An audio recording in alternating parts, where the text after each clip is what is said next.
Hi, everyone, and welcome. My name is Kambiz Ranavardi, co-president, board member for ColumbiaDC, and a graduate of the School of Engineering and Applied Science. First, I would like to thank our partners for this event, MIT, Yale, and Harvard Clubs of Washington, D.C., as well as our affiliate and CAA Club of New Jersey, and the members for joining us this evening.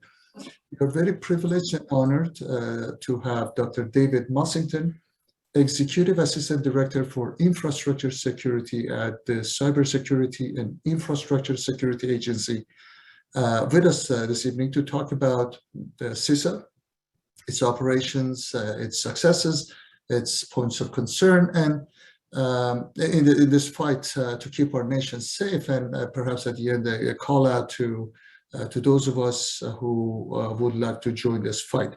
I would like to briefly introduce our speaker, but encourage everyone to check our website for David's full bio. David Mussington has served under his current position since February 2021, and as Executive Assistant Director, he helps lead CISA's effort to secure the nation's critical infrastructure in coordination with both government and the private sector. Prior to that, he was professor of the practice and director for the Center for Public Policy and Private Enterprise at the School of Public Policy for the University of Maryland.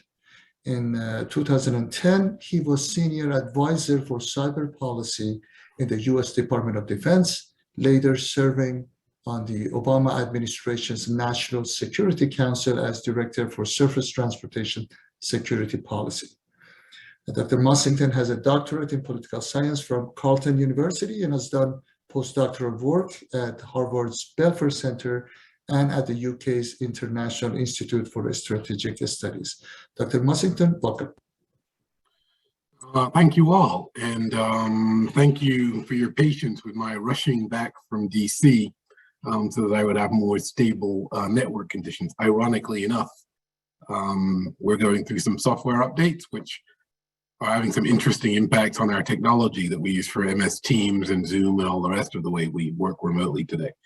I want to thank you for the audience and thank you for being interested in CISA. The Cybersecurity and Infrastructure Security Agency is 3 years old. In fact, we had our 3rd anniversary a couple of days ago. And while we have predecessor organizations, we really do have a different mandate, different set of vectors that we're pursuing in terms of enhancing the country's critical infrastructure cybersecurity and physical infrastructure security mission. That's really the mission that caused me to come back into government after a little while, and it's a mission that's worth discussing with you all. So thanks again for the audience. I want to look back a little bit at what what the current situation is for critical infrastructure in the United States, and look at what some of the risks are that we're facing.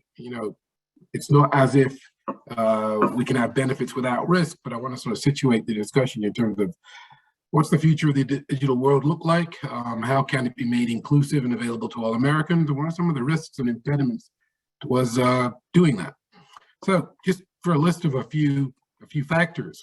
First, undoubtedly, the internet and the emergence of electronic commerce and digital services, sort of the hallmark of the last 20 years in terms of economic and informational access. That's brought with it a lot of economic growth, a lot of jobs, a lot of novel new careers, and a lot of economic products that we could not have envisioned prior to the internet and digital services revolution occurring.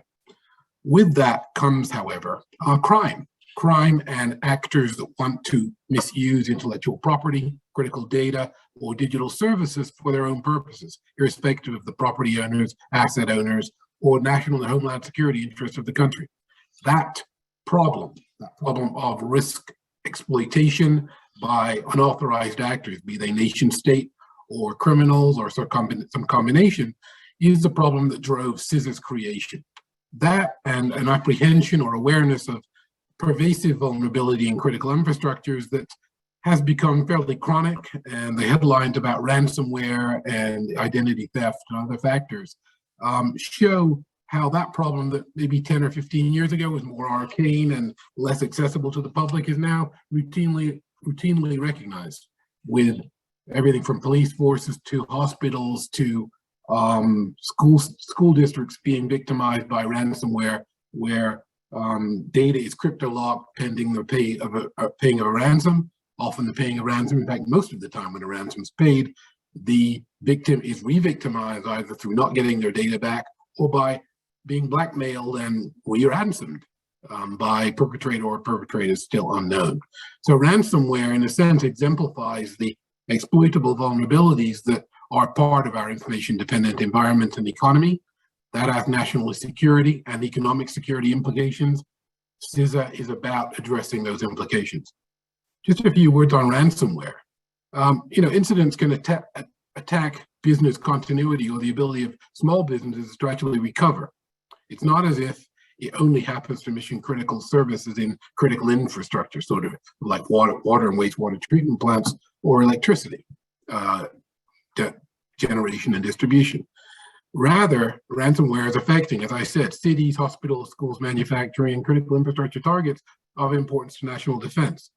Malicious actors are on a spectrum from isolated, unattributed individuals all the way to foreign intelligence services and military services preparing the battlefield for options for their national decision makers. Often attributions only available in advance or after an event, and often crime cartels and others can change identity. It's a very plastic threat or adversary environment that evades easy characterization. So one of the focuses that CISA has, and it's with interagency partners and private sector partners that I'll get to in a few minutes, is characterizing the level of risk affecting people, businesses, society, and national security, and effectively arraying a set of countermeasures or mitigation factors to either improve recovery, enhance opportunities for detection, and to basically stem some of the damage that ensues, at least at an incident or tactical level.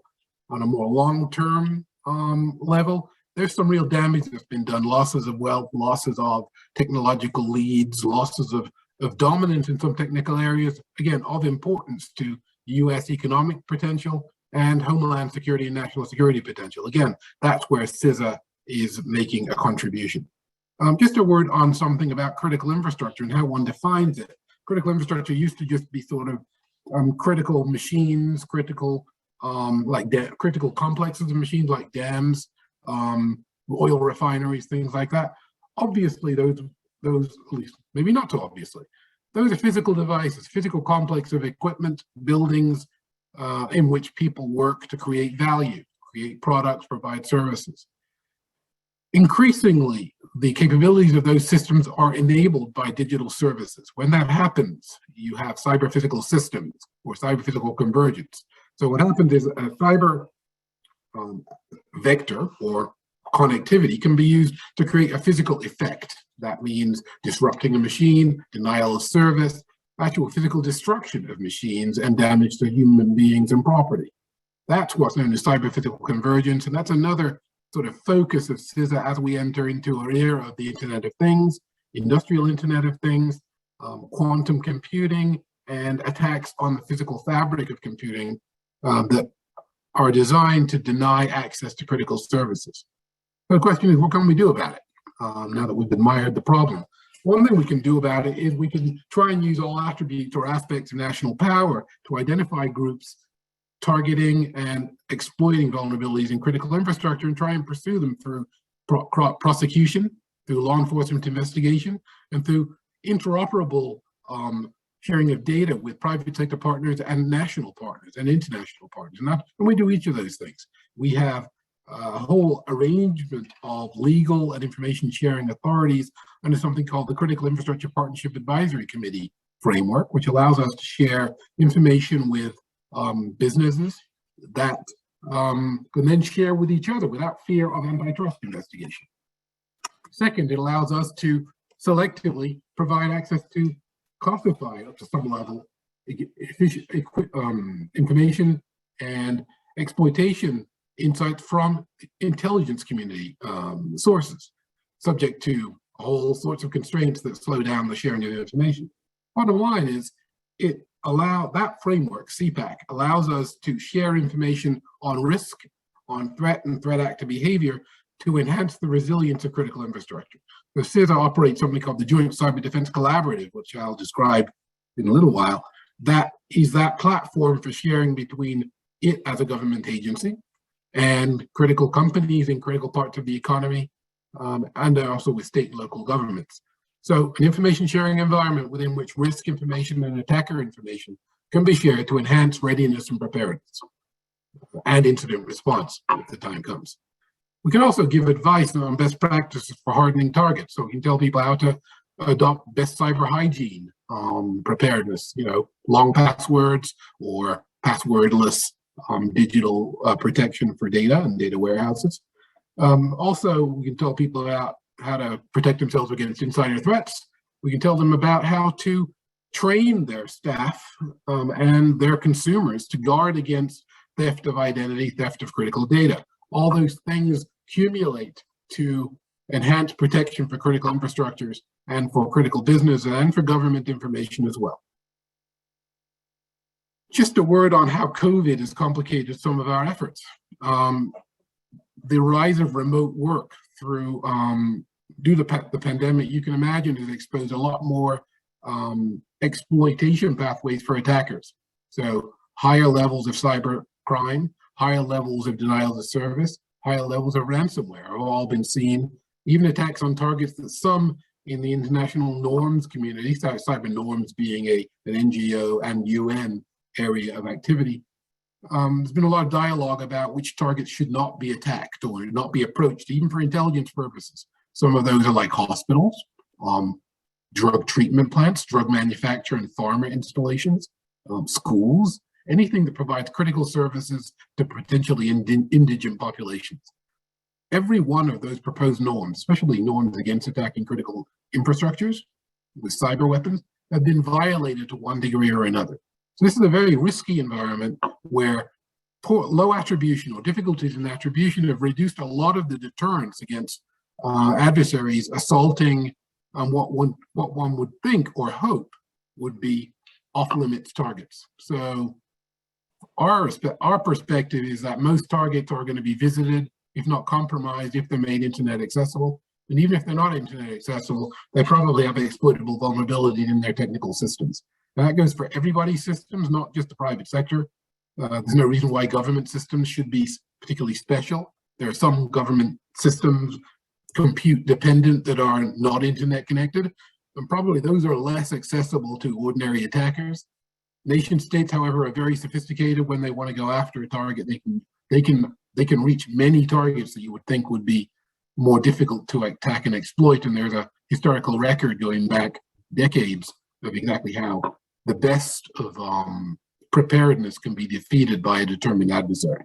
So the best preparedness things you can do are things like backup systems, redundancy, resilient systems, systems that protect data through duplication, through segmenting networks, through, again, strong identity systems to stop unauthorized people from entering a key infrastructure. Another thing that government wants to do, that we want to do at CISA, is we want to encourage risk awareness in the private sector. We want to tell people what their vulnerabilities are. We want to give them guidance where possible, what to do to protect themselves.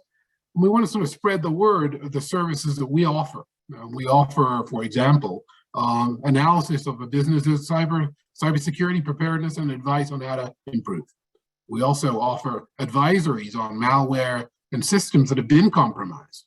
In fact, there was a list that just published a week ago of the most frequently used exploits that are used to leverage attacks against critical infrastructure and business victims and government.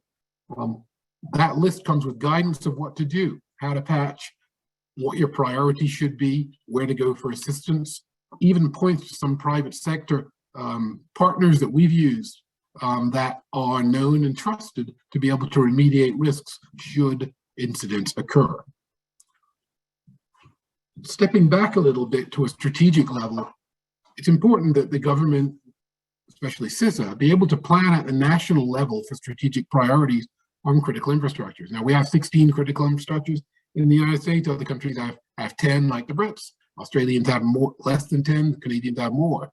R16 are no secret. Electric power distribution and generation, nuclear power generation is another one, transportation is another one, critical manufacturing rather is another one. So CISA is the sector risk management agency for 8 out of the 16. We're also the national coordinator for all of the rest. What does that mean? That means that we're in charge of making sure that information sharing I talked about at the micro level with an individual business, with a collection of businesses and CISA or a government is actually shared across infrastructures and with state and local authorities more broadly, so that the lessons learned in one place transmit smoothly and easily to others, so that we get collective learning. In order to do that, we've conceptualized a new way of thinking about critical infrastructures called National Critical Functions. Now, what are NCFs? NCFs are a construct that says what technical systems need to be in place for a particular service to be delivered. So one of those NCFs, for example, is provide healthcare.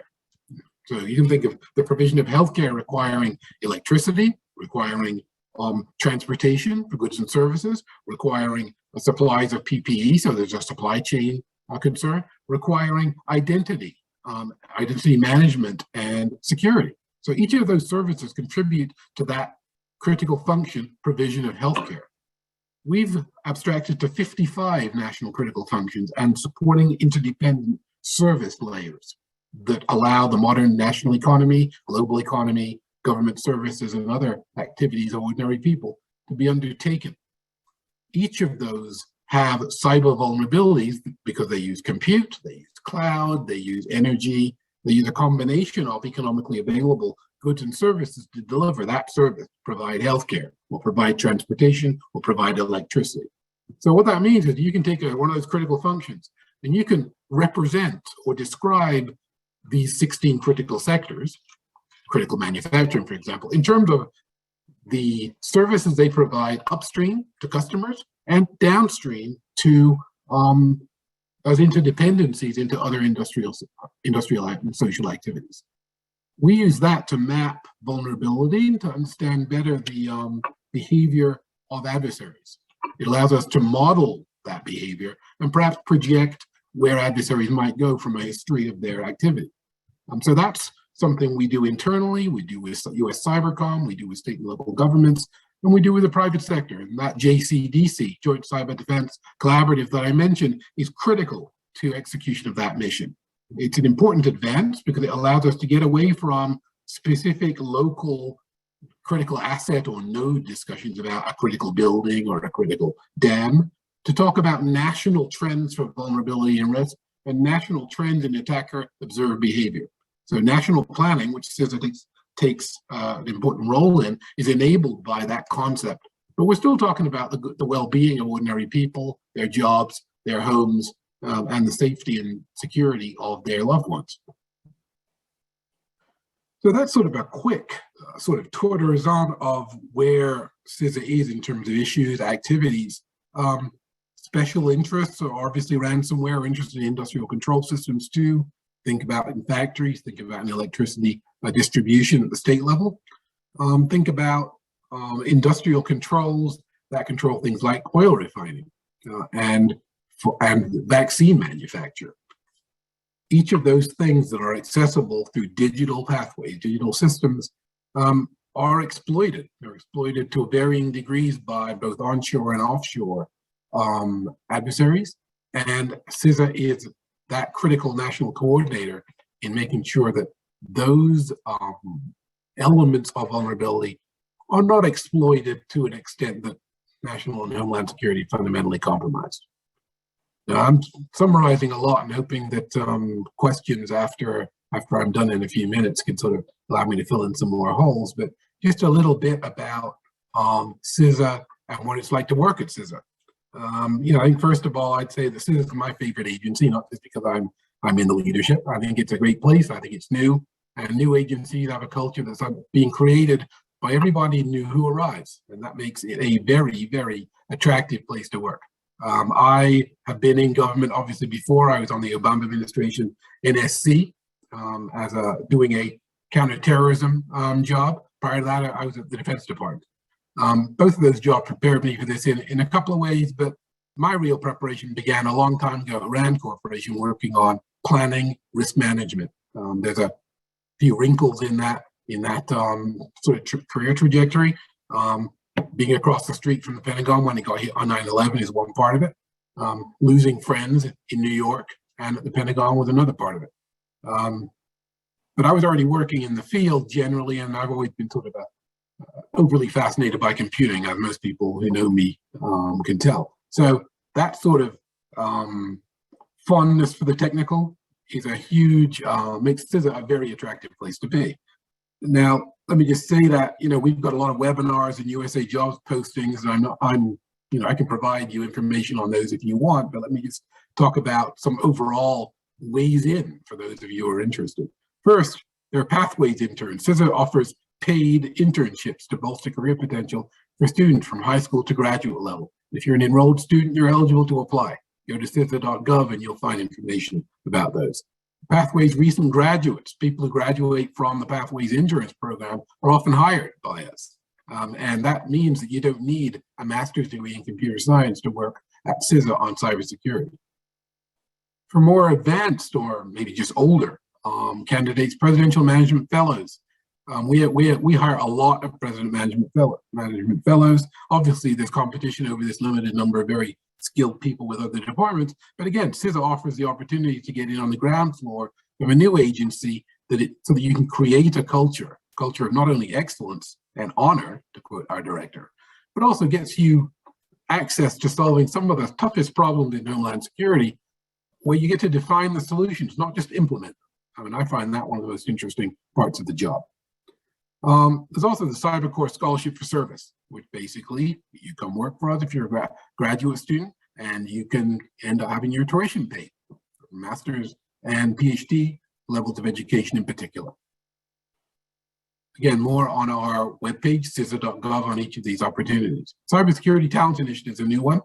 First of a kind public-private partnership to recruit and train world-class cybersecurity workforce, co-sponsored by the Partnership of Public Service. The program is a selective opportunity for recent grads in cybersecurity-related fields to gain vital public and private sector work experience and receive student loan assistance. CTI participants work full-time for 2 years in the federal government before the end of their federal service. Participants can apply for full-time positions. Most likely they're going to get offered them before their term is over. And they get to learn critical federal skills that are transferable even if they choose not to stay in federal service. The idea of this program is to improve the ecosystem of skilled people with awareness of cyber risks. Now, for narrowly cybersecurity and IT jobs at CISA more conventionally, we created something called CTMS, which allows people to test into a skills category without having necessarily certs or degrees. So if you're a hacker, and you have, for example, threat hunting experience or forensic interest in code decomposition, decompilation, you may go to DHS or just as a web page, log on to CTMS, create a profile, and see what's interesting. We've got different categories of positions that we're interested in filling, and from executives to interns.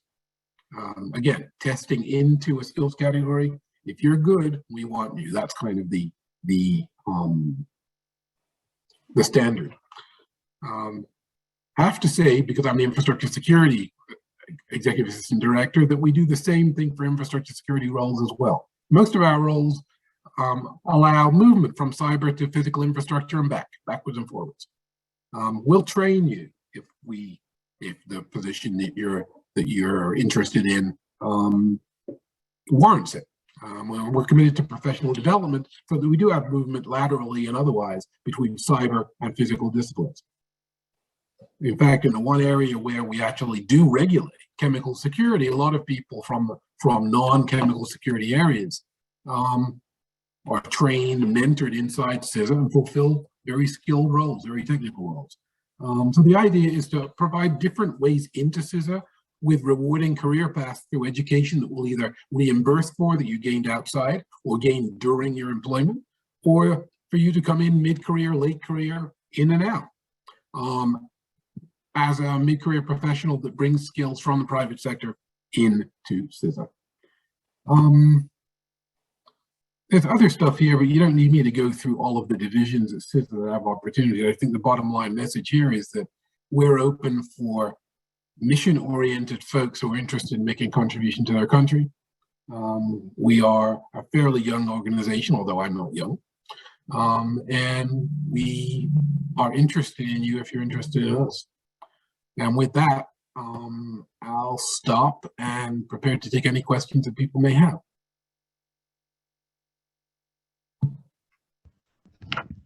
Great, thank you so much. Thank you for joining us. My name is Miyako Yerk. I am the administrator for the ColumbiaDC alumni group. I also work at DHS in economic security, so very excited to have you here with us, kind of combining my two worlds. So we are getting a bunch of questions coming in already. Maybe I'll just start with the one on kind of cyber analysts, since we just finished that. So we had somebody ask if you would rather hire someone who is great at cyber or someone who's really good at analysis and then teach them the other discipline. How hard is it to find true cyber analysts?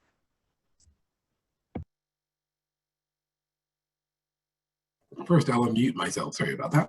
I think that, I'm a political scientist by training, so you probably can tell where my answer is going to be. I think that analytical talent is applicable across domains. So I think personally that having a broader perspective from public policy, from business, from others is an advantage in learning technical skills. The real thing is you have to be smart.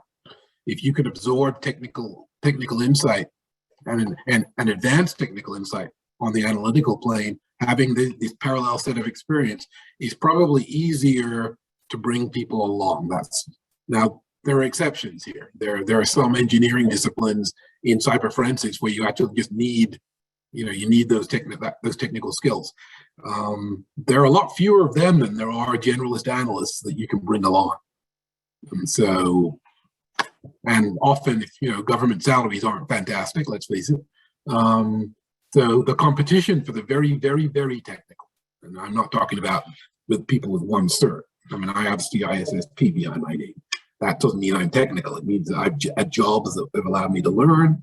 Again, political science is many things, but a technical discipline it is not. Jeanette asks how CISA is different from NSA. So CISA is not an intelligence agency.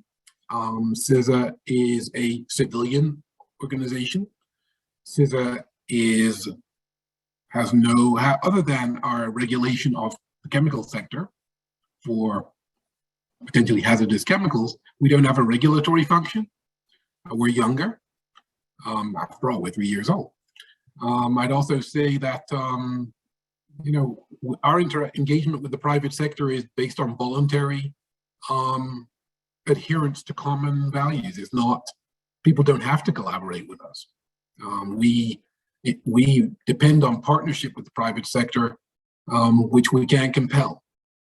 Obviously, the defense sector and NSA have a different relationship to the defense industrial base, for example, than we have with our critical infrastructure sectors. So, fundamentally, we're a civilian organization and not part of the intelligence community that has responsibilities under the Homeland Security Act of 2002 to protect the U.S. critical infrastructure. That's not NSA's mission. Well, speaking of public-private partnerships, Derek asks if you can give an example of a PPP with CISA and a specific private company. You can generalize if you need to, but just kind of. Sure. I'll talk about the Joint Cyber Defense Collaborative because that's sort of the newest version of the public-private partnerships. I should say, generally speaking, we have public-private partnerships in all 15 of the 16 critical infrastructure sectors, the 16th being government, right? So, but there are things called sector coordinating councils, which are constituted by either trade associations or businesses themselves. So that's a partnership format where we, as an agency, liaise directly with the company. The Joint Cyber Defense Collaborative is interesting because we have 16, quote, plank holder or founding companies, sometimes called the Alliance, that are MSPs, critical infrastructure service providers, companies like IBM, Microsoft, Amazon Web Services, that have specific responsibilities for protecting customer data and connectivity, and have a risk experience because they know what adversaries are trying to do on systems where they either provide service or hold data owned by others. So we collaborate with them to scale our risk insights with their insights to try and get a better understanding and overarching risk. So for that case, I should also add in the JCDC are the FBI, US Cybercom, Department of Justice, NSA, and many other entities. Also state, local, territorial, and tribal entities are represented.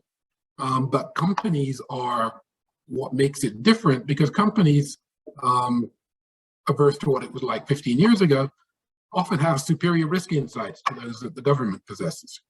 So what we've done is try to create an environment of trust between private sector companies and ourselves. And we're having some success where we have maybe 120 companies applying to join that particular construct because they see it as a value. So again, we have to create a value proposition for people to share with us. And NSA doesn't need to do that mostly, by the way. Okay, we already have like 20 questions coming in, so I'm going to try and get to as many as I can. Sure. There was a couple of questions coming in on Russian disinformation, and I know recently I've been hearing about kind of MDM, so it's not just disinformation now, but misinformation, malinformation. So can you talk a little bit about kind of Russia's disinformation campaigns, and then Sure. how robust is our ability to counter it? Does CISA have a dedicated unit working on the challenge related to our critical infrastructures? So CISA's National Risk Management Center has a dedicated national MDM activity. And the concept there is rumor control rather than active MDM countermeasures. That would be outside our role. Robert Kolaski runs that division within CISA, one of my assistant director colleagues. In terms of what we've seen, I think, 2016 and up through 2020, and other sort of Internet Research Agency type Russian activity is well known. It's already public that US Cybercom conducted actions against actors that were believed to pose a threat to our election in 2020. Some think that's successful. Often it's hard to tell what's successful and what's not. On MDM, the challenge, of course, is that if it's foreign generated, foreign influence is one thing. If it's domestic opinion, it's different. And obviously constitutional protections on speech mean that there are real limits on the extent to which any federal government agency is going to be interdicting things. In fact, we don't interdict. We, again, think that injecting facts into a rumored environment or ecosystem is our role, and we do that, and we'll continue to do that as our directors announced. MDM as a problem set, however, has been identified with some national labs that we collaborate with, where there's research on how to track it, how effective it is, how it targets American subgroups, and what to do about that. But there's a tension here between obviously free speech rights and permissible speech, and the ability of foreign adversaries to manipulate our people and our freedoms to, in a sense, sabotage our political discourse, which is sort of the real concern. We're getting a couple questions on which companies CISA works with specifically in private cybersecurity companies. So do you cooperate with them? Is it kind of a confrontation or like competition? Do they let you know when they have hacks coming in? How does that relationship work? So I think it's on a spectrum, and there are some partners that we collaborate with quite closely. I've named some of them in terms of the Joint Cyber Defense Collaborative. Obviously, if a company is not an IT vendor, but they're a victim, there are conflicting incentives here. After all, we want them to collaborate with us as early as possible so we can find out who's doing something bad, hopefully stop them and help someone recover and prevent that same attack method being used somewhere else. So that's our equity. If you're a private business, you can see how the incentives might be different. You might be worried about reputational damage if it becomes public that you were attacked. Second, you might have received a warning that if you go public or go to law enforcement, your data will be destroyed, right? So, and third, you may just be embarrassed by the fact that you had a ransomware or were breached. This is true for small companies and for large companies. So the incentives are not always favoring collaboration. We always want to collaborate, and we create services which are anonymous so that people can use them without sort of coming to us and admitting everything. The fact is, for big breaches, the FBI is often contacted first, not CISA. And we collaborate with the FBI to do what we can to reduce harm. That's sort of our mandate. In terms of the companies that who are in the cyber sector, cyber threat providers, MSPs, and critical infrastructure providers, again, we're trying to collaborate with them in that sort of JCDC context with shared risk experience. And to the extent that they can interdict risk that is posed to their customers, we're better off if they can do that because they're just undertaking their service obligations. Okay, maybe a shift here to the infrastructure side of CISA instead of the cyber. We had somebody ask if the president can activate the military or maybe the National Guard to help ameliorate some of the supply chain issues, moving cargo, empty containers, kind of all of that stuff out in California. In principle, the president's authorities, this is a little bit out of my lane, but in principle, the president has authorities to how can I put this? I'm sure it's not necessarily a National Guard point as it is a DSCA point, Defense Support to Civil Authorities. If there is a disruption to economic activity, the president has emergency authorities and other authorities to help ameliorate those interdictions. The National Guard, of course, is most normally under state control, not under federal control. So the notion of federal activation might be the last step on using the Guard to remediate more interim disruption. So I wouldn't think that's also not our way. It isn't routine for the federal government to federalize, for the president rather to use the National Guard to solve what might be a local disruption problem, maybe crime, it may be an accident. So assistance, yes. Taking over for some specific purpose, less likely. Okay, we have a couple very specific questions that I'm going to try and read. So you mentioned ransomware as a highly critical vector of attack, and most ransomware is delivered via Samba or CIFS access protocols, and only about 5% of ransomware is observed to be delivered via a CVE. So regarding vulnerabilities, CISA recently released a list of exploited vulnerabilities that are critical. Does CISA know about and plan to share in the future the rate of exploitation and number of successful exploits against a particular vulnerability? That is a very specific question. So I'll give an answer that's a bit less specific, but I'll try and draw up a line underneath it at the end. First, when one divulges the frequency in which vulnerabilities are exploited, one has to be careful that one doesn't help the next attacker duplicate the success of the last one. So it means that you also have to respect the property and the risks borne by those who give you the information. That means that when we collaborate with the private sector to gain a coherent, synthetic, and collective risk awareness, we're reconciling different judgments. We're reconciling the judgment of the private sector person or entity that gave us the information. We're reconciling our responsibility to secure critical infrastructure, which is sort of in the Act in 2018 when we were founded, and in 2002 Act when DHS was. And we're reconciling concerns about future exploitation by threat actors that we aren't tracking yet. So as a strategic level, those are the sort of risk factors we have to reconcile. So to get to the specific points on CVE exploitation or vectors in particular, I'd like to know where you got the information that you just gave.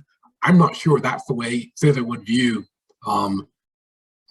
the ecosystem of exploitation against critical infrastructures. But I'm pretty certain it isn't the way we view it. And I apologize. I invite you, however, whoever posed that question, to reach out to us, and we can discuss it. And I'm not just saying that. I mean, reach out via. Obviously, this organization knows my email coordinates. Send a question, and we can get you an answer to the extent that that's permissible. Awesome. Okay, so we have still a billion questions left.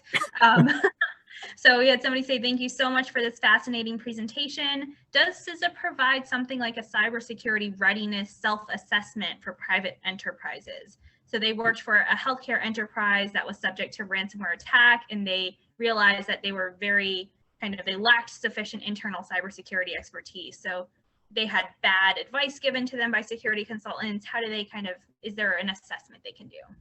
So I believe there is actually a self-assessment tool on stopransomware.gov. So I would direct you specifically to that. And CISA.gov more generally has a sort of catalog of CISA provided tools for people who have either been victimized or fear that they might be. And more narrowly, we have a set of protective security advisors in most states. We have 10 operating regions, by the way. I should have mentioned that earlier, where we have cybersecurity advisors that will directly contact businesses that feel they've been victimized by any forms of cybercrime.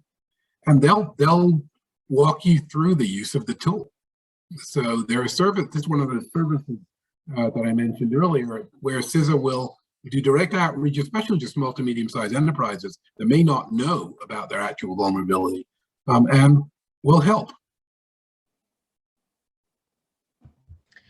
And we have a couple questions. People are interested in joining, maybe even CISA. So somebody asked how long it takes to be hired.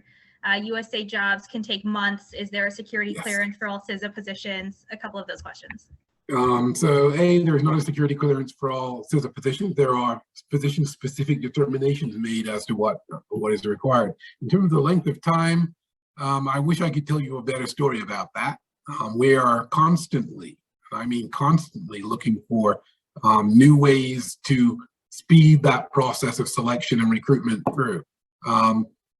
CTMS as a system, which is a DHS-wide one, but it's a cyber technical, I forget what the exact letters stand for, but it's for cyber expertise, and it's the fastest way.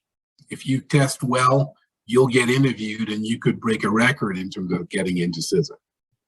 Not a promise, but that's certainly going to be faster than some USA jobs experiences I've heard of recently.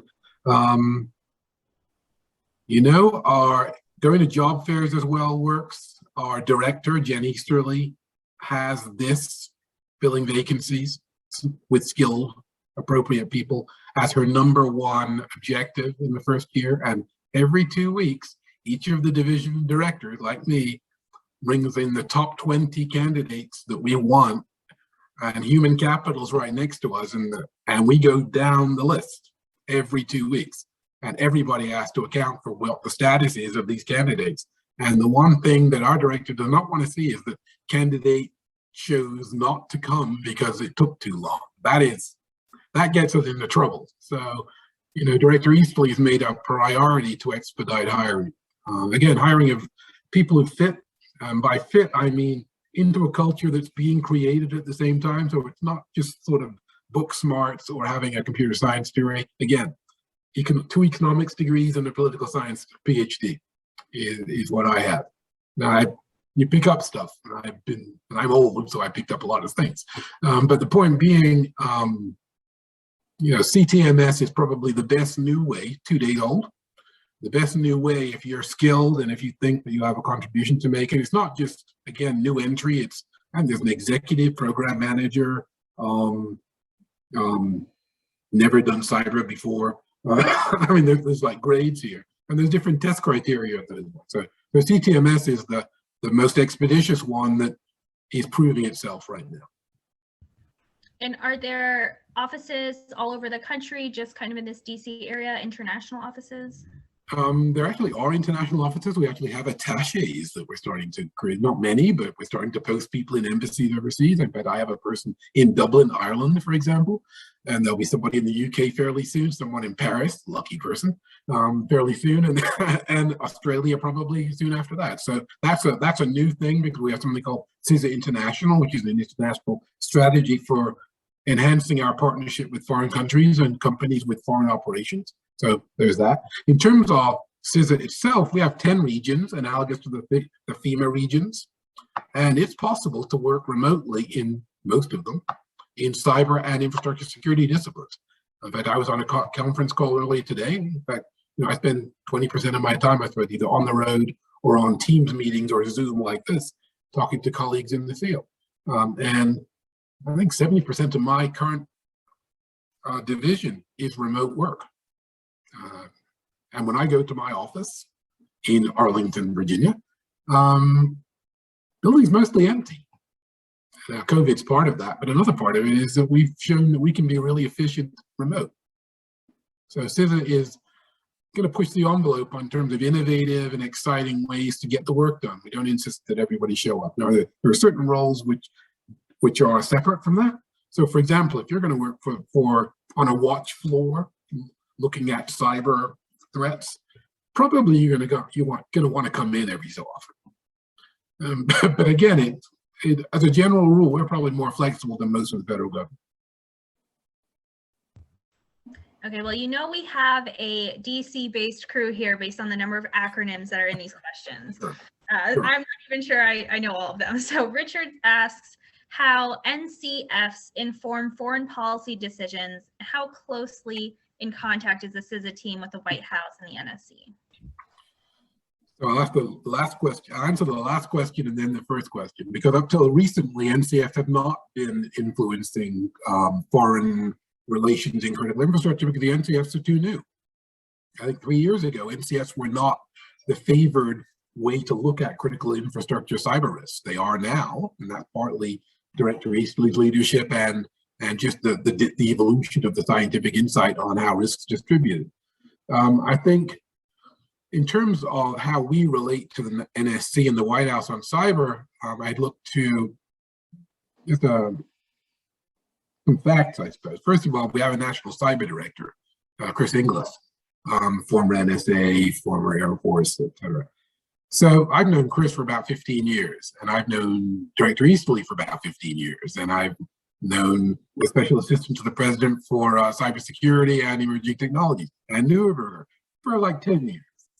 So there's a theme here. I guess what I'm saying is that we work very closely with them because we know them, and there's a lot of team of teams, which is sort of the standard crystal book, which I highly recommend. Our director recommends it too, where the National Cyber Director, the Director of CISA, and the Commander of U.S. Cyber Command collaborate very closely to make sure that you've got a seamless web between integrated cyber defense on the one hand and offensive and foreign policy concerns on the other.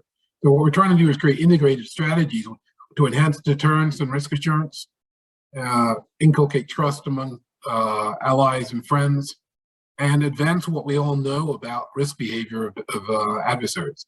So, you know, the NSC, National Security Council staff, works very closely with us. We have the whole interagency policy committee structure where we participate fully. We lead some, we participate in others. On everything from emergency preparedness tied to critical infrastructure like Colonial pipelines, all the way to PNT and quantum cryptography and 5G and 6G communications. We have a footprint on each of those areas in the White House and the intelligence community and cybercom and the interagency more generally are all involved. So it's sort of an all hands on deck, whole of government effort. Whole of nation as well, because the private sector is in a concentric circle outside the interagency, but still close collaborators. And Edward asks how you measure success at CISA, and then by those measures, how is CISA doing? So, a good question. I think we measure success in terms of how successful, well, let me give you some categories of success and then I'll tell you how we measure. Stakeholder engagement being one. How well are we postured to have trusted serial engagement with critical infrastructure companies? So that's literally the number of meetings and the level of engagement from technical to process-based. So you can measure frequency of meetings, you can measure our ability to anticipate risks that become serious risks later on. You can measure it in terms of the JCDC again. 16 companies helped us start it. There's more than 100 waiting to join. All probably won't join, but the level of interest by the private sector validates the value proposition of what we're saying and the information and services that we're providing.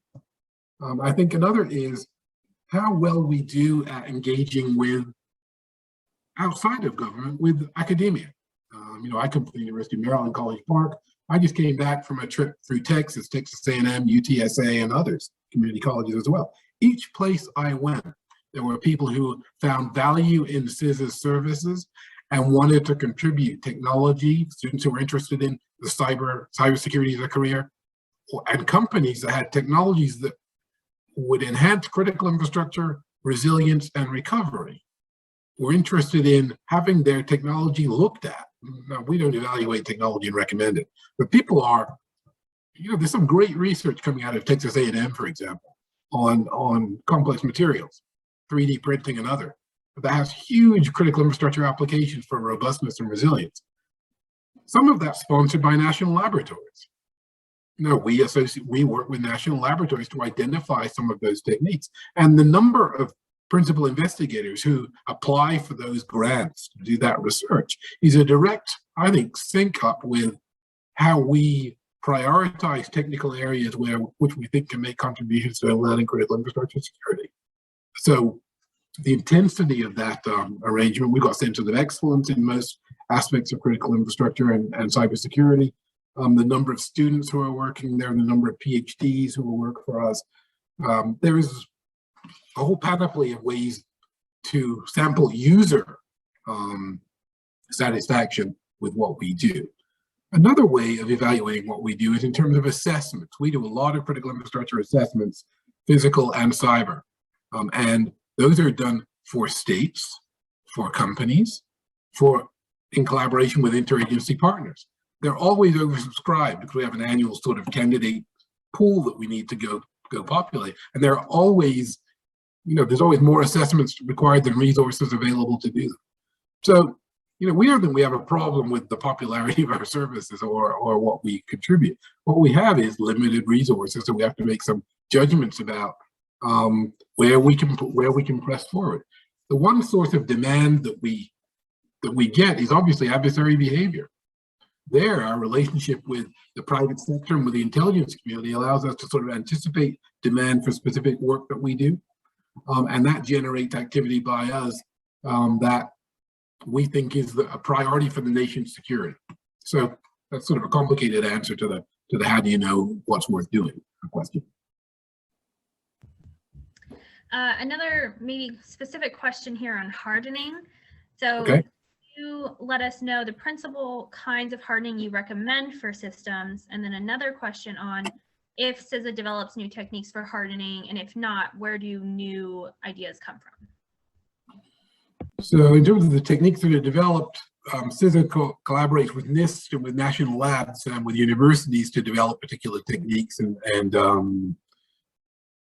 to the extent that some of those techniques are actual commercial products. I visited something called Capital Factory in Austin, Texas a little while ago, where we were basically pitched in a TED Talk, somebody who had a startup, basically a GRC, governance risk compliance tool, cyber, brand new, his creation, he's got venture capital backing, he's showing the government the same thing at the same time. So that's a way that we access and incentivize development of solutions in the private sector and in universities. The relationship between universities and venture capitalists is important because at that same Capital Factory place that I went is AFWorks from the Air Force and DIU from the Office of the Secretary of Defense.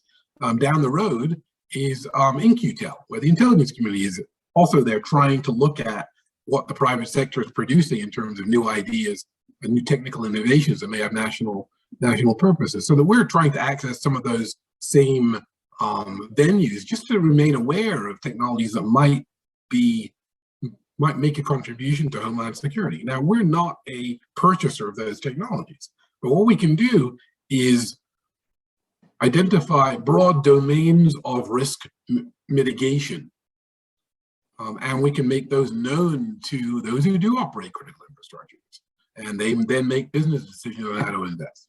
So it's more best practice, advice, insight sharing than it is us picking winners and losers, which we're not allowed to do. Alex asks if you have a view on how CMMC could be repurposed to critical infrastructure. That's interesting because CMMC, of course, has just been repurposed itself by going to 2.0. Before I took this job, I actually was one of the designers of CMMC. So I've actually got my CMMC RP certification still. I think it runs out in like a week. CMMC's major advantage and major flaw is its dependence on third-party audit for efficacy. I'll get into the weeds a little bit with CMMC. Those of you who don't care about this, please cover your ears for a few seconds. CMMC is based on a NIST standard, NIST SP 800-171 in particular. Problem with 171 is that it was self-attestation of cybersecurity preparedness without third-party audit. So CMMC's major innovation was to say, that's fine, you claim to have this level of cybersecurity and protection, we're gonna have a third-party auditor come in and validate your claims. So that was the original reason that the DoD was interested in having a big overarching CMMC system. Now, what's the problem with that? The problem was that a lot of businesses don't want to be audited by third parties, number one. Number two is the burden of those audits might make some businesses not profitable, especially small businesses. And the complexity of those audits is such, and believe me, they are complicated, is such that it would probably slow down technology development and add to the price of key technologies in ways that was contrary to national security. So for all those reasons and many others, CMMC has now gone to a 2.0, and we'll see where that goes. I think the insight that a third party validating claims of security is a good one. I think we need to be careful that we don't harm business when we do such a thing. And DHS is not one of the, DHS or CISA are not one of the people advocating for CMMC. We are advocating for standards and best practices for cybersecurity and transparency of risk exposure so that people know the risks they're taking on. And I think that CMMC for the defense sector is a special case because they have different risk tolerance to other people. But I think the fate of CMMC shows you some of the issues that can arise when you try and maybe do a bit too much too quickly. You just mentioned standards, and William asked if CISA propagates explicit standards for protection technology. So we endorse or I won't use the word evaluate. We collaborate with NIST on the basic standards in the SP 800 series. We do articulate mandatory standards for federal civilian agencies. So there are binding operational directives where we tell the agencies what to patch and when to patch it, and we get called in when there is a breach or whenever there's some sort of denial of service or malware incident in agencies, and we have some authority that allow us to make people, to the extent that you ever can in the federal government, to make people modify their IT security practices to be more best practice adjacent. So some people could interpret that as promoting standards. The standards we promote are commercial best practices for cybersecurity, ISO 17024, NIST 800 series. Those are the standards that we're interested in propagating. And those are available to the public? Yes. Well, the ISO ones aren't, but the NIST ones are. Okay. And Rohina asks if CISA works on any good digital citizenship or cyber hygiene programs for domestic audiences in the US rather than companies, but for individuals. CISA does. CISA does that both directly and indirectly. First of all, CISA.gov, which I keep mentioning, is full of materials and tools that allow citizens to become smarter about cyber hygiene. Not just guidance on how to do a password, but information about the kind of risks that one runs when one goes on social media or just uses Instagram or anything else. There's information on each of those sort of application areas. Nothing's risk-free after all. Some people don't pay much attention to the repurposing of data that they input into a service. The resale of data is part of the way the internet is paid for, and many people are not aware of that. So CISA will tell you that. There's something called the multi-state ISAC that allows small to medium-sized enterprises to get information from their peers, from peer companies, rather than from us. We have a contract with them for that purpose. We also have outreach to universities and to social groups, and to organizations like ISC Squared, for example, that provide information to citizens and to their members on things like cyber hygiene, career guidance on if you want to get into the cybersecurity field, on the risk experience of people who had identity theft issues, on successful and unsuccessful attempts to prevent cybercrime victimization. After all, there are some success stories in that too, and many of those are not CISA, they're private sector, they are the FBI, they are individual companies that through their due diligence manage to protect themselves and present a best practice. So just to summarize, yes, we provide direct advice on cybersecurity to citizens on CISA.gov. Through the multi-state ISAC, we provide that information to citizens who run small to medium-sized businesses. And we also liaise with NGOs of various kinds to educate children and school districts and nonprofits on how they can protect themselves. Should mention the K-12 Cybersecurity Act that just passed a few weeks ago. The President signed it. We're doing a study of of what the risks are to education institutions, K-12, students and schools as institutions, what risks they need to pay attention to. The first stage of the study of the legislation is do a study. We're doing the study. After that, we're going to have tools and recommendations on schoolsafety.gov, which is a web page that we maintain on school safety issues for the public to access. So that's a big part of what we do. Are there other important legislative or executive actions that we should be advocating for right now? Something like that that just passed? I think that advocating for, I need to be careful here. Let me think about that. If we go into another question, I'll come back to that. Of course. So there are a couple more kind of general questions for government. I'm not sure CISA does things here, but somebody asked if the government is doing anything about spam and scam calls that we get on the phone. I think we are, but that's not directly in CISA's, that's more an FCC domain, and the Federal Trade Commission as well. I think that there are moves in that direction from there. In terms of policy areas to advocate, now that you give me 30 seconds to think about that. I think that one thing that's important is that businesses be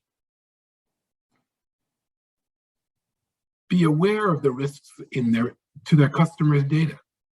So there's a whole set of GDPR or California Cyber Protection Act treatments of personal privacy, public privacy, and what you need to tell people after you have a data breach. And there's a variety of legislative proposals in this area, so I'm not going to endorse a particular one, but the idea that we need laws that allow the public to know what happens when their data is stolen, and allow them to have remediation of some kind, even if it's just knowing, being told, data breach notification. When should people tell you that this has happened? Should it be 2 years after it happened, or should it be 2 days after it happened? That's a live political debate. Another area where, and I'll be much more careful of this, another area of dispute, I suppose, is the whole encryption debate about, encrypted email, encrypted cell phones, and the rest of it. CISA doesn't take a position on that, at least not directly. I think that the notion is, however, that, remember earlier I talked about reconciling different equities, where you've got homeland security, you've got personal privacy, you have the intellectual property security of firms and individuals, and then you have what it takes to have a modern economy function properly, and then you've got suppressing crime as an equity. There's no reason to assume that it's possible to do all those things at the same time. So prioritization is required. So I think, having a bit of patience with how long it takes us to get to consensus on some of those issues. It's not as if there's one answer that's going to optimize each of those things, optimize personal privacy and the ability of businesses to use data to create value and allow them to spread their business to a broader set of customers and allow them to maybe go overseas and create partnerships with new businesses. Those things are sometimes in contention. And I haven't mentioned the government's requirement to maintain security, physical and cyber, in public places. Another responsibility that we have at CISA is Soft targets in crowded places protection. For example, if there are bombs, bomb prevention is a responsibility we have on the infrastructure side of the house at CISA. What about bomb making information? Should that be freely available? Question. It doesn't matter whether I think it should be available, because it is available. But what do we do about that? Do we make people take that down? Probably not. But what do we do if it's being exploited by people who cause harm to property or humans?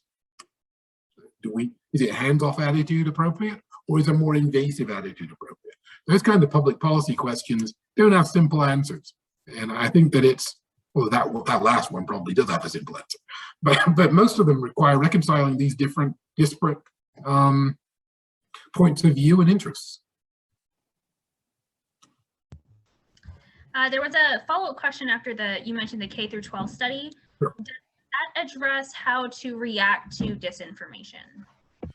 I'm not sure. I'm trying to think if disinformation is in scope for that study.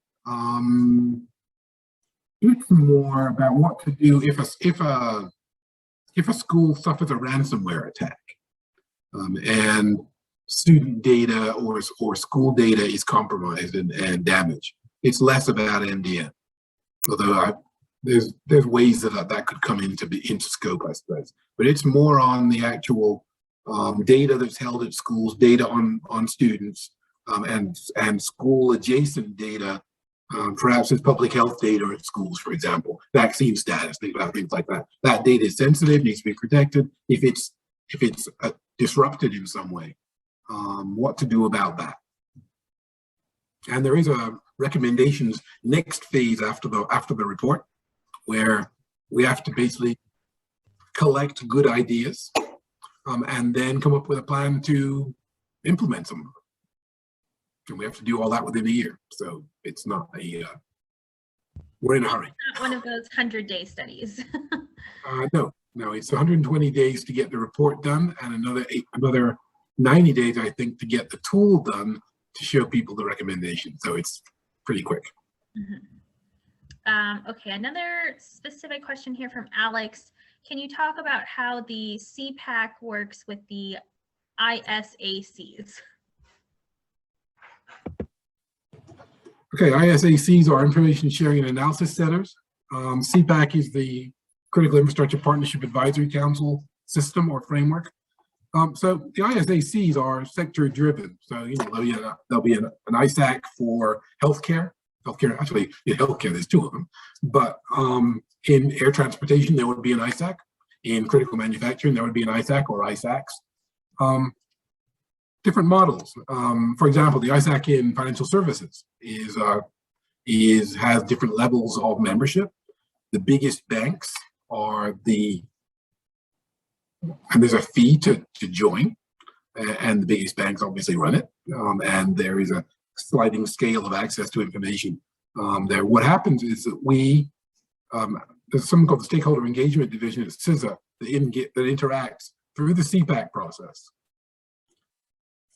with ISACs, which are basically, think about it as a council populated by companies or trade associations and companies.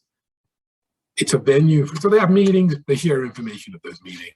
They have listservs where they share data on breaches, data on risk concerns, data on events, warnings and alerts. So the ISACs are a special version of an industry body that is concerned with information sharing and analysis. There's something called ISAOs, which is close, Information Sharing Analysis Organizations, which aren't councils or committees. They're actually organizations which exist to facilitate information transmission and exchange. So by transmission, I mean automated or human. So you can have automated indicators from critical infrastructure sectors, from machines, which can populate databases, which can then model vulnerability, right? And a lot of critical infrastructure information exchange takes place that way, machine to machine. ISACs are more human to human, so you'll have a breach take place, or patterns of breach or victimization by an adversary will take place. You'll anonymize the data, so the individual company's identities won't be known, and you'll share the indicators of compromise, say, with other companies who subscribe to an ISAC data feed, who will know that certain things have been attacked, but they won't know who the victims were. So again, that anonymization and incentivized information sharing is the model. Okay, a couple more CISA specific questions here. How much does CISA coordinate and collaborate with federal agencies regulating critical infrastructure sectors like FERC or the FCC or the NRC? Not much with the SEC historically, though that's going to change in the future probably. Most of the agencies named are either sector risk management agencies or adjacent to sector risk management agencies. For example, DOE is a sector risk management agency for energy. FERC and NERC are associated with DOE. So in a sense, it's a regulator associated with a sector risk management agency that deals with us as national coordinator. So we work pretty closely with them on these interagency policy committees I mentioned. Most of those agencies are represented. We're working on the National Infrastructure Protection Plan, which basically sets up the policy playing field for critical infrastructure policies. The report was last written in 2013. We're rewriting it right now. So some point next year, there'll be a new version of the basic policy template for critical infrastructure protection in the United States. That document defines roles for sector risk management agencies. It used to be called sector-specific agencies. The difference, and this comes from, let's see, the National Defense Authorization Act 2021, changed SSAs to SRMAs by adding explicit risk reduction obligations to those agencies. Previously, they were about information sharing, facilitating best practice adherence. Now they're responsible for risk levels. And in the future, the question will be, how do they meet that responsibility? Because they aren't regulated often. Sometimes they are, sometimes they aren't. But what are the metrics? What are the mechanisms for incentivizing private sector adherence to best practices? Like I said, we are either SRMA or co-SRMA for 8 out of the 16 critical infrastructure sectors. So we're writing a new playbook for how that's going to work. But that's really how we liaise with other SRMA agencies, some of which also regulate for safety and environmental protection and other areas. The regulatory environment in cybersecurity, generally speaking, is pretty weak, except for special cases like nuclear power generation and electricity. Most other places, you've got a patchwork of fairly weak voluntary best practice adherence codes. TSA is changing, shows you how this is changing with new security directives on pipelines. But those are a few months old rather than, and DHS was found in 2002. So it shows you how long it took us to get to a regulatory frame of the way we engage with critical infrastructure operators. So it's patchwork, it's weak, it's mostly consensus best practice. We have a couple questions that came through on if CISA deals with cybersecurity for voting machines. It does, but in a specific way and not alone. The Election Assistance Commission, which is not a CISA entity, has the lead on voting machine standards and certification. So that's a federal agency we partner with. They have standards that they issue, so they certify machines for their use. And states, generally speaking, treat EAC certification as required before those machines can be purchased. So those standards are good, and CISA and NIST are interested and doing research on how to make those machines as secure as they can be. We don't regulate election procedures. We don't regulate election machines that are allowed at state level. The states control that directly. The 10th Amendment, I believe, is the reason why that's a fairly robust power that the states have. Obviously, in 2016, in fact, I should say that, I think it's a year ago, either today or yesterday, that former Director Krebs was fired from our agency. Won't discuss the merits. I obviously have an opinion, and you can tell our director's opinion by going on Google and looking at that topic. But the point being, that's because we CISA assessed the quality and integrity of the election in 2020 as being high, with very low levels of fraud and no consequential fraud that would affect the result. That was CISA's assessment. And that was a totality an assessment of the totality of systems across the country, machines, procedures, human and machine. That tends to be the level where we comment, not on the specifics of a particular machine. I should say, as a cybersecurity former consultant, professor, et cetera, that any computer can be compromised if you have physical access to it. So I'm not sure if that makes one more confident or not, but if someone can physically take a machine and it's time to work on it away from public eyes, yeah, they can compromise it. That's not the same as compromising an election. Wade asks, or I guess he says that it sounds like CISA works really high level. They have a lot of committees, meetings, reports that you work on, but does CISA do technical development, research, proprietary analysis? Yes, it does. The Joint Cyber Defense Collaborative has threat hunters, it has cyber forensic analysts, it has cyber incident responders, it has coders, it has malware analysts, it has everything that you would expect a private sector cyber threat provider to have. We have all of that. We have less of it because we're government, not the private sector. But yeah, we've got some very skilled, very technical people, and some people don't work on policy. I happen to be a policy guy. They still let policy people participate. That said, what I said about CISA's interest in having technical people come in at different levels and contribute to the mission really holds true here. That there are special job categories where you don't have to manage, where you can be technical for your entire career. And I know people who do that, and being a manager and a policy guy is not what everybody wants to do. And we have space for those people to excel. They don't have to stay with us. We prefer if they do, but sometimes people leave and gain technical expertise and insight, and sometimes they come back, or sometimes they work with us another way through CPAC or through an ISAC or something else. And that's useful for the nation, because our cybersecurity in this country is not going to improve just alone by CISA hiring all the best cyber people. In fact, arguably, our cybersecurity as a country will improve if businesses hire all of the best cyber people and allow them to do their job. It'll make our job easier because it will mean that cyber risk will be better managed. Okay, we did a really great job getting through the vast majority of these questions. There's a couple left. We have just a few minutes, but Manny asked very early on if in future tech development, what efforts are made to guard against threats or bad use of technologies? So bad use of the technology is a big phrase. So I assume you mean things like supply chain threats, where foreign origin technology can be used to steal intellectual property or threaten national or homeland security. In those cases, there's a lot of interagency activity, and by that's Washington East for a bunch of agencies getting together to figure something out after they're given marching orders. National Risk Management Center at CISA is the center of gravity for that sort of work.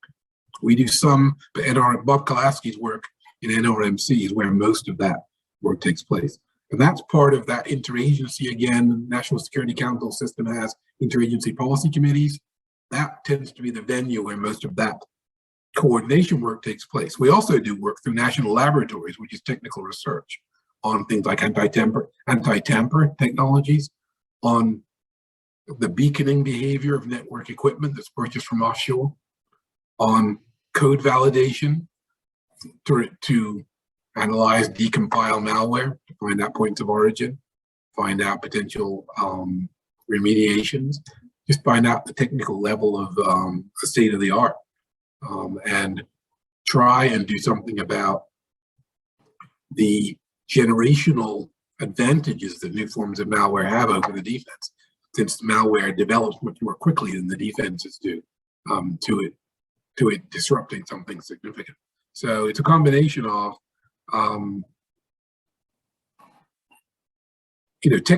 keeping an eye on technical developments that could pose risk. But the trick there is to not foreclose technical development that might help you protect as well.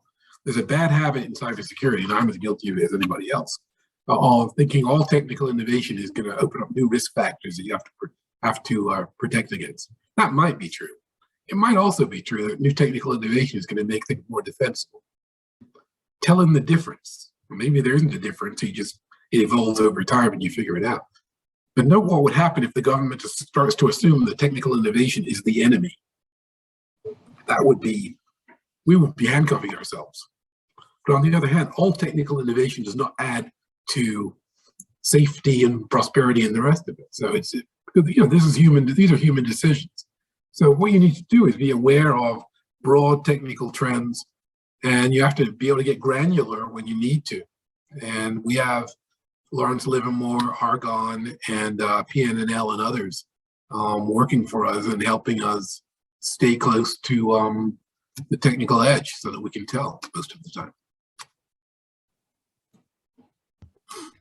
Okay, well, for our last question, we usually ask if you can give us some books or podcasts, authors, people to read or follow if we're interested in kind of this topic of, critical infrastructure, cybersecurity. What can we do to further educate ourselves? Sure. So my favorite book right now is by Kim Zetter. It's I think it's called "Here Is How They Tell Me the World Ends." I believe that's the title.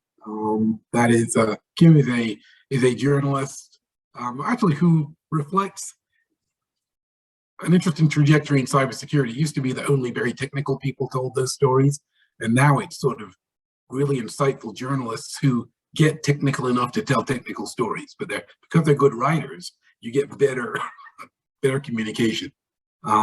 So I'd recommend that book over almost all others. There's a scholar named Thomas Rid, who's just was announced as the head of the Alperovitch school, I guess, at where is this? Johns Hopkins, I suppose. Georgetown. Great scholar of cyber risks and the history of cyber since the Cold War. So if you want historical context, Thomas Rid, R.I.D., is a great scholar to read, 4 or 5 books, all of which are superbly researched, to give you a really good history. Have to recommend, lastly, I guess, a colleague, Catherine Lotrianti, who's an old friend from Georgetown, who is an international lawyer, who can tell you through books, articles, and conferences. She's associated with the Atlantic Council and the Aspen Institute. Can tell you more than you'd care to know, maybe, about international law and how it constrains or doesn't constrain the use of cyber weapons by nation states. So the theme I'm trying to draw here is that you can go from the technical to the legal and the social. That's kind of the way it's gone. The cyber revolution, to the extent it is one, started off very technical, only in the awareness of a few people. Now it's sort of receded into the background of almost everything we do. There are lawyers who specialize in this. There are sociologists who specialize in it. There are historians who specialize in it. And getting a real context for what cyber represents in terms of risks takes the contributions of all of those people. And I'm in meetings all the time where a little bit of historical context would change the trajectory of discussion and decision. And again, because I'm old, maybe I have more context than most people. But I remember an exercise called Eligible Receiver that took place in 1997, which showed how vulnerable DoD's critical systems were to cyber attack. Who was thinking about cyber attack in 1997? Almost nobody. DoD was, but that's what DoD does. But the basic insights of what to do, password security, identity, protection of identity, critical infrastructure supply chains, private sector dependence, all those things were, back then, were shown. They just weren't very interesting to most people. So move the clock forward 21 years, they're interesting to a lot more people, especially those who get victimized by cybercrime. So a bit of historical context from those three authors and at least 2 books in there, give you a better sense of what the issue is. It's not just technology, even though for those of us who are fascinated by technological issues, especially in warfare, cyber is pretty much the gift that keeps on giving. So it's a great field. I can't speak of it too highly, obviously, given the job I have, but you can make your mark here, both at CISA and in the issue, and I'd encourage anybody with interest to try and do so. Oh, sir, thank you so much for joining us tonight. That was probably the most questions I think we've ever gotten through in an event. So thank you for your time. We did record this and we will be processing it and sending it out in the next day or two to everybody. So thank you again. Any last closing thoughts in our last few seconds? No, thanks for the time and thanks for your interest. And I would recommend that everyone who has that interest go to CISA.gov and hunt around, and you'll find, I think, things that are worth your while. And if you can't find something, reach out to me. I'm listed there, and I'll put you in touch with people who can help. All right. Thank you so much, everyone. Have a great night. Thank you.